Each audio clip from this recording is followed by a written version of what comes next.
It's reasonable to assume that the richest person in China would be connected to the tech industry, but that's not quite the case. For 4 years in a row, the top spot has been held by Zhong Shanshan, who made his fortune from bottled water. His company, Nongfu Spring, is one of the largest beverage producers in the world. The holding company Zhong Shanshan, which includes Nongfu Spring, has surpassed industry giants like Coca-Cola, Watsons, and Pepsi. At 70 years old, Zhong Shanshan has amassed over $60 billion, significantly outpacing other Chinese billionaires. Let's delve deeper into his story and how he managed to make more money from water than someone had made from semiconductors. Nongfu Spring 出品 Zhong Shanshan was born in 1954 in the city of Zhuji, Zhejiang province, into an intellectual Chinese family, in which he was the second child. His father, Zhong Yangyi, was the head of the state propaganda department at the Zhejiang radio station. However, during the Cultural Revolution, his father was labeled a rightist, which had a significant impact on the entire family. In the 5th grade, at the age of 12, Zhong Shanshan was expelled from school and had no choice but to work. The family moved to Shaoxing, where he trained as a plasterer and carpenter. He worked hard in the construction sites for 10 years. His father was only rehabilitated in 1978 after the death of Mao Zedong. After the reinstatement of Gaokao exam system in 1977, he returned to school to continue his education. Along with his younger sister, he participated in the college entrance exams. At that time, he struggled to learn even a few simple words in English and didn't understand the basics of algebra. Unsurprisingly, for 2 consecutive years, he failed to gain admission, each time missing the mark by about 20 points. Eventually, following his parents' advice, Zhong Shanshan enrolled in the Zhejiang University of Radio and Television to study Chinese language and literature. As he mentioned in an interview, at that time, everyone who couldn't get into prestigious universities applied for Zhejiang University of Radio and Television. Interesting fact is that before enrolling in university, Zhong Shanshan lived in a housing complex for employees of the Zhejiang Writers Association, where his parents worked. Jack Ma, the future founder of Alibaba, also lived there with his family.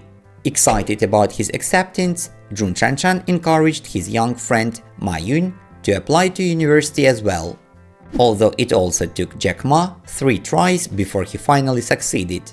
After graduating, Zhong Shanshan got a job as a journalist for the Zhejiang Daily newspaper, where he primarily wrote about agriculture. He worked there for 5 years, traveling to over 80 counties and cities in Zhejiang province, and interviewing more than 500 entrepreneurs.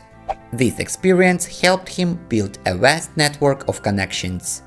In 1988, the Chinese government officially established the Hainan Special Economic Zone, sparking a gold rush on the island. Zhong Shanshan immediately left his job at the newspaper and decided to go into business. He started by creating a newspaper called Pacific Post, but the venture soon failed. After that, he tried mushroom farming and selling curtains, but neither venture was profitable enough. He then invested all his savings, around 10,000 yuan, into shrimp farming on the Wantai River. In the early 90s, leveraging the connections he had made while working as a journalist in Zhejiang province, Zhong Shanshan met Zhong Qinhou, the founder of Wahaha, which was then the largest beverage producer in China. Zhong Qinhou, also a native of Zhejiang, granted Zhong Shanshan the rights to distribute Wahaha's children's supplements in Hainan and Guangxi provinces. Since the establishment of the special economic zone on the island, most enterprises were able to secure more favorable prices from suppliers. As the largest Wahaha franchisee in Hainan, Zhong Shanshan received the supplements at low prices.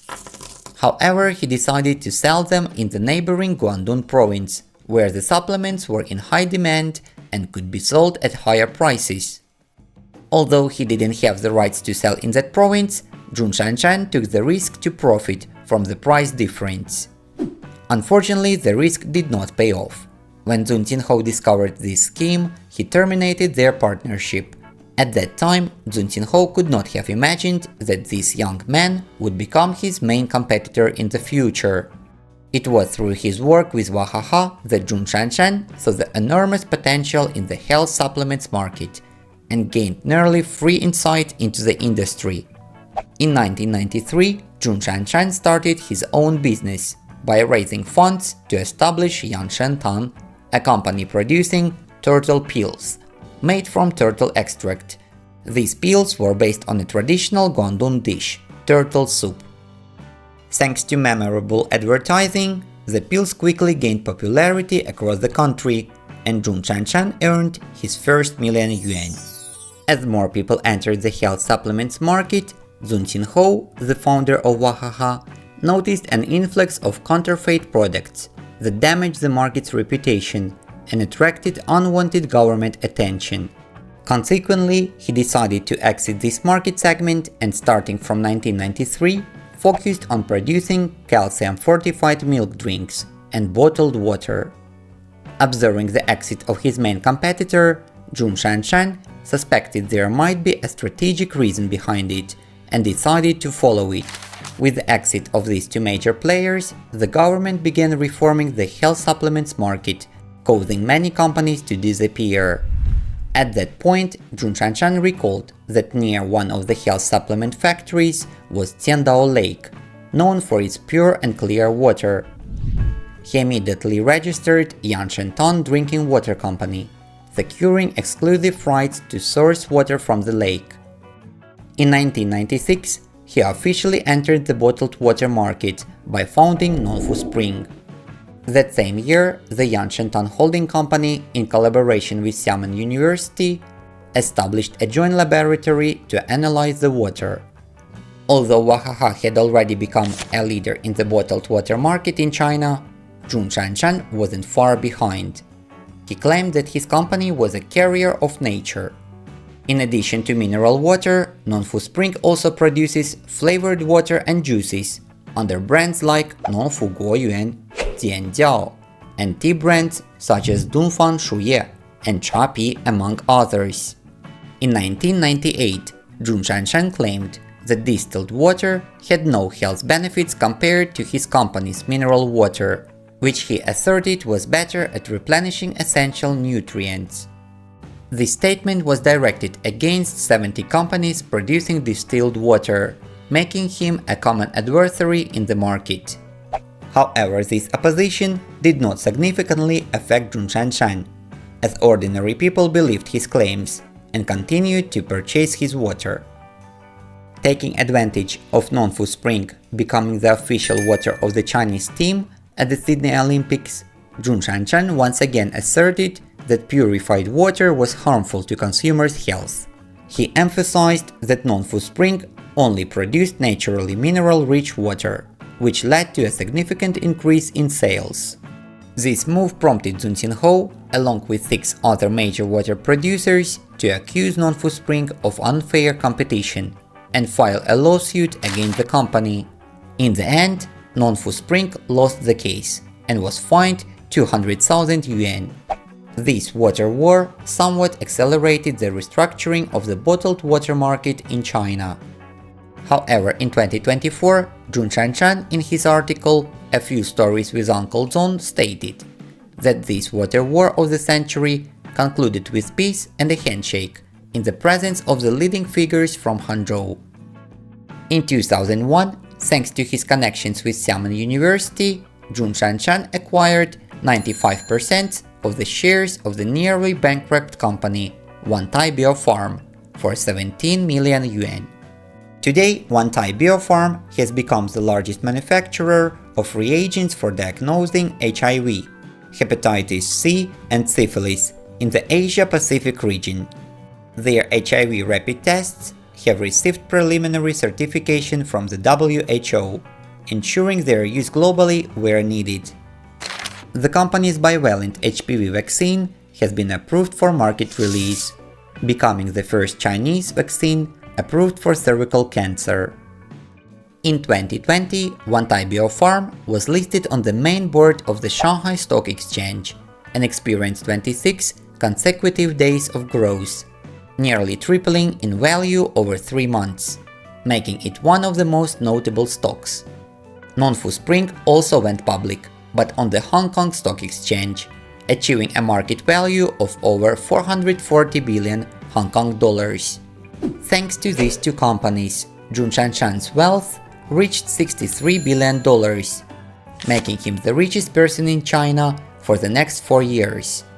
Despite his extremely large wealth, Zhong Shanshan is known for his modesty and privacy compared to other leading Chinese entrepreneurs.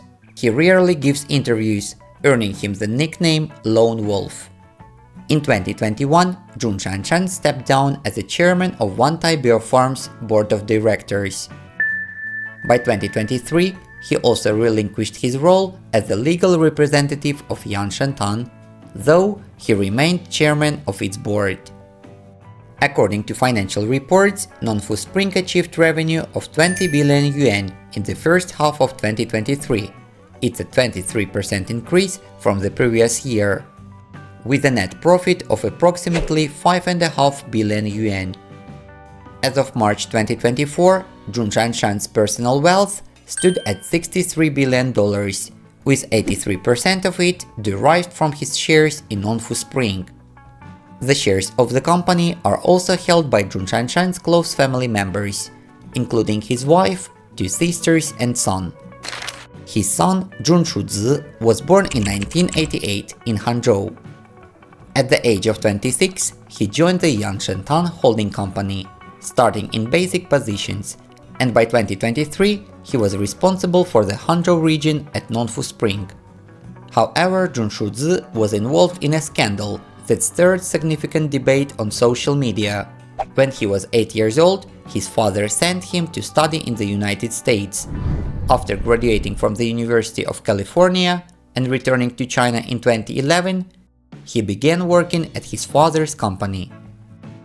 But during Nongfu Spring's initial public offering in 2020, the prospectus revealed that Zhong Shuzi held American citizenship. This disclosure raised concerns among netizens about the future of Nongfu Spring and whether it remained a national enterprise. Attacks on the company intensified with the death of Wahaha founder Zun Xinhou, a respected nationalist figure in China. Netizens recalled all of Zhong Shanshan's actions on Hainan and his unfair competition with Wahaha. Chinese nationalists also highlighted the fact that major American investment funds, including Vanguard and BlackRock, were primary shareholders of Nongfu Spring. The company's products also came under fire. Online critics compared the design featuring koi carp on Nongfu Spring's brown rice tea packaging to traditional Japanese kainabori. Additionally, photos and videos circulated online, linking the temple depicted on the packaging of one of their green teas to the Sensoji Temple in Tokyo. This online backlash negatively impacted Nongfu Spring's stock price, which fell nearly 5% since the end of February, reducing the company's market capitalization by about $3 billion, according to CNN. Furthermore, by spring 2024, Zhong Shanshan's personal wealth decreased by $2 billion, according to Bloomberg's Billionaires index. Nevertheless, he still remains the richest person in China. Yeah. And what do you think? Will Zhong Shanshan be able to overcome these challenges and maintain his position among China's richest people? Thank you for watching. If you enjoyed this video, please hit the like button, comment and subscribe to the channel. Thanks again and bye.